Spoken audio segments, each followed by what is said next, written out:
निम्न दुधना प्रकल्प 3070 कोटी, गंगापूर उपसा सिंचन योजना ब्रह्मगव्हाण 693 कोटी, बाभळी मध्यम प्रकल्प 771 कोटी, वाकोद मध्यम प्रकल्प 275 कोटी, पोटा उच्च पातळी बंधारा हिंगोली 247 आणि त्याच वेळी उत्तर महाराष्ट्र आणि मराठवाडा अशा प्रकारचा एक वादही आपल्याला पाहायला मिळतो।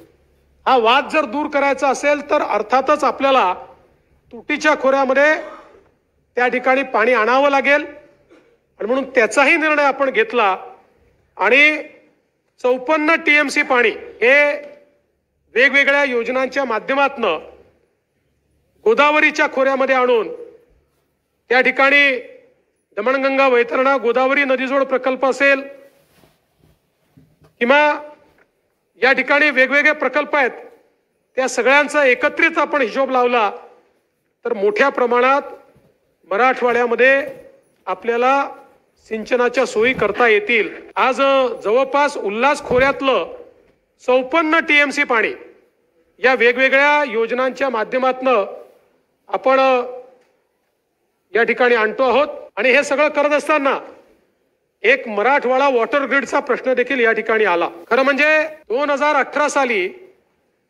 आपण इस्रायलच्या मेकोरोट डेव्हलपमेंट अँड एंटरप्राइजेस कंपनी जी इस्रायलची सरकारी कंपनी आहे यांना मराठवाडा वॉटर ग्रिडचं काम दिलं होतं।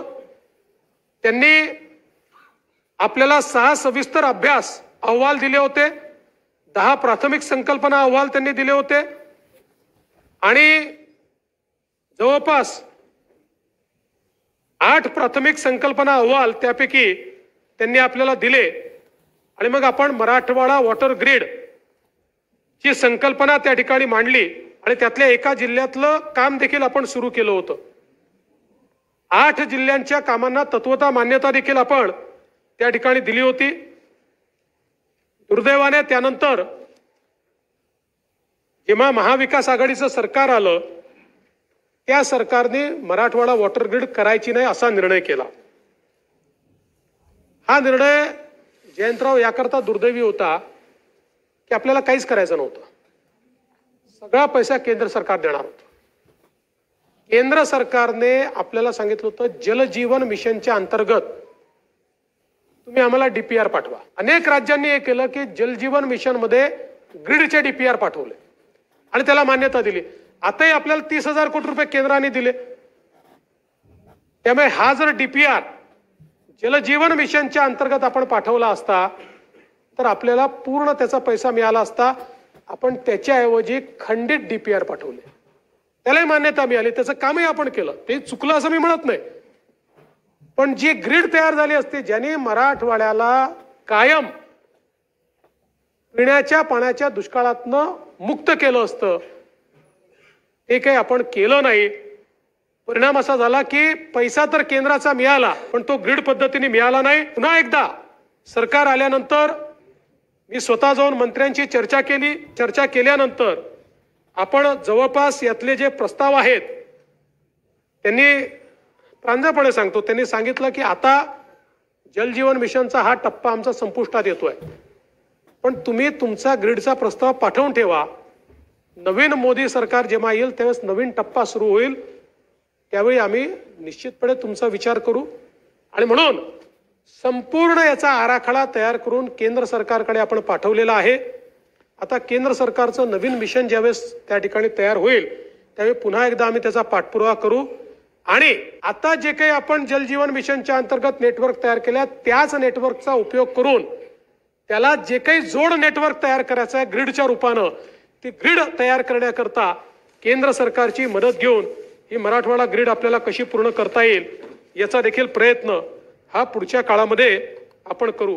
आज आपण पाहू शकतो पश्चिम वाहिनी नदी खोऱ्यातील 4.68 टीएमसी पाणी गोदावरीत वळवून मराठवाडा तसेच नाशिकच्या सिन्नर तालुक्यात 85,000 एकराला सिंचन देण्याचा आपण त्या ठिकाणी प्रयत्न केलाय आणि जवळपास गेल्या 2 वर्षामध्ये मराठवाड्यामध्ये 7 प्रकल्पांची घळभरणी आपण पूर्ण केली आहे ज्यामुळे 38 दलघमी पाणीसाठा आपण त्या ठिकाणी निर्माण केलाय।